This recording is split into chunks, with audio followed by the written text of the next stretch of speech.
Hi ဘယ်မှာလာကုန်ရင်ပတ်စံတွေဘေးပြောက်သွားမှမသိအမြဲတမ်းပြတ်နေပါသလားသင်္ချာမြင်နဲ့ကြည့်မယ်ဆိုရင်ဒါက formula တွေထက်ဆိုင် logic ပြဿနာပါအခုကျွန်တော် Excel ထဲမှာခင်ဗျားရဲ့ပတ်စံတွေဘေးနားမှာရေးစိတ်နေတယ်ဆိုတာတစ်မိနစ်တည်းခွဲခြမ်းစိတ်ဖြာပြပါမယ်တကယ်တော့လူတွေရဲ့ပတ်စံမစွမိတာကကုန်ကြမ်းစိတ်တွေကိုတိတိကျကျမခွဲခြားတတ်လို့ပါစင်းငိုင်သဘောအရကြည့်မယ်ဆိုရင်သင်္ချာ logic ရပဲဖြစ်ဖြစ် cost က2မျိုးပဲရှိတယ် fixed cost နဲ့ variable cost fixed cost ဆိုတာကခင်ဗျားဘာပဲလုပ်လို့အိတ်နေရင်တောင်မှလဆင်ပုံတည်ပြီးနေရမယ့်အရာတွေဥပမာအိမ်လာစာတို့ wifi bill တို့ variable cost ကြတော့ခင်ဗျားရဲ့ lifestyle ပေါ်မူတည်ပြီးပြောင်းလဲနေတာဥပမာအပြင်စာစားတာတို့ပါတီတက်တာတို့ပေါ့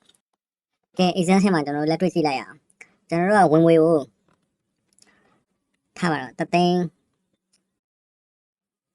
ဝင်ငွေကို10သိန်းလို့ကျွန်တော်ကသတ်မှတ်ထားလိုက်မယ်ဝင်ငွေကို10သိန်းလို့ကျွန်တော်ကသတ်မှတ်ထားလိုက်မယ်အဲဆိုရင် fixed cost ဆိုရင် home and rent ဆိုတာအိမ်ငှားကကျွန်တော်က3သိန်းလို့သတ်မှတ်လိုက်မယ် sorry 3သိန်းလို့သတ်မှတ်လိုက်မယ်အိမ်ငှားက3သိန်း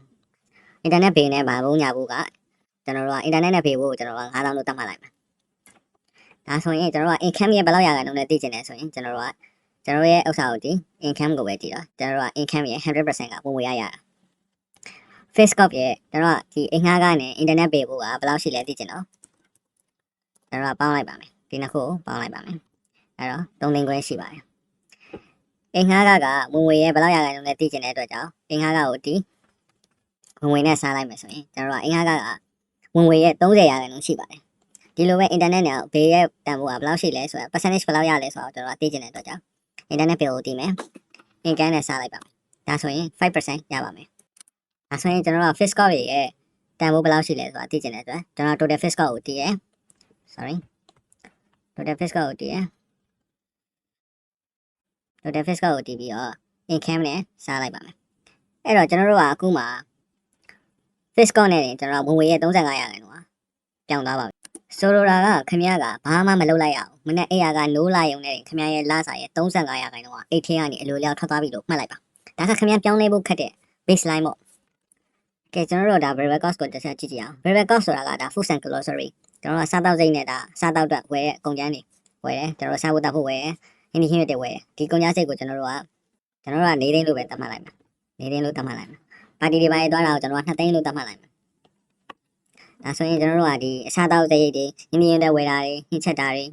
ဒါရဲ့အတွက်ကိုကျွန်တော်က4သိန်းသတ်မှတ်တယ်ပါတီတွေခီးသွားမယ်အပျော်ပါတော့ကျွန်တော်က2သိန်းလို့သတ်မှတ်လိုက်မယ်ဒါဆိုရင်သူ့ရဲ့အတွက်တဲ့ဥစ္စာကဘယ်လောက်ဖြစ်သွားမလဲပေါင်းကြည့်လိုက်မယ်ဆိုရင်6သိန်းဖြစ်သွားမယ်အဲကျွန်တော်တို့ကဒီဝင်ငွေရဲ့ဘယ်လောက်ရာခိုင်နှုန်းနေလဲဆိုတာကျွန်တော်ကသိဖို့အတွက်ဒီ food and grocery အတွက်ကိုတည်မယ်ဝင်ငွေနဲ့စားမယ်ဝင်ငွေရဲ့40ရာခိုင်နှုန်းကိုကျွန်တော်ကအစားတောက်ထွက်သုံးလိုက်ရတာဖြစ်ပါတယ်အဲ့လိုပဲအပျော်ပါအတွက်ဆိုရင်ကျွန်တော်ဘယ်လောက်ရာခိုင်နှုန်းသုံးလဲသိချင်တော့ကုန်ကြမ်းစိတ်ကိုတည်လိုက်မယ်ဝင်ငွေနဲ့စားလိုက်မယ်ဆိုရင်ကုန်ကြမ်းစိတ်ကဒီကုန်ကြမ်းစိတ်အပျော်ပါအတွက်ကုန်ကြမ်းစိတ်က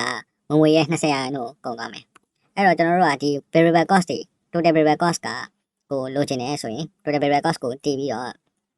ဝင်ငွေနဲ့စားလိုက်မယ်ဆိုရင်60ရာခိုင်နှုန်းကကျွန်တော်တို့ရဲ့ဝင်ငွေရဲ့60ရာခိုင်နှုန်းကျွန်တော်ကသုံးလိုက်ရတာဖြစ်ပါတယ်အဓိကပြဿနာကဒီမှာဗျ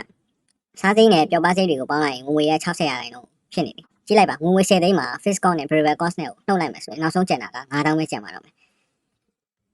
ကျွန်တော်ကဘယ်လောက်ကျန်လဲသိချင်တယ်ဆိုရင်ဝင်ငွေရဲ့ကနေပြီးတော့ total fixed cost ကိုနှုတ်မယ် total variable cost ကိုနှုတ်မယ်ကျွန်တော်တို့လုံးဝကုန်ကျသွားတဲ့ဟာဆိုရင်ကျွန်တော်မှာဘယ်လောက်ပဲကျန်လက်ထဲမှာ9000ပဲကျန်တော့မယ်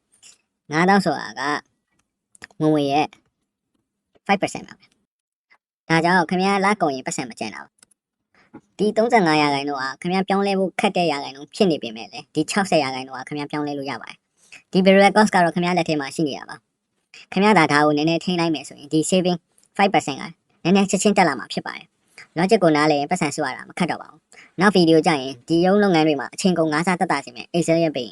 X look ရဲ့အကြောင်းကိုတွက်ပြအောင်ပါမလို့ like and follow လုပ်ထားဖို့မမေ့နဲ့အောင်နော်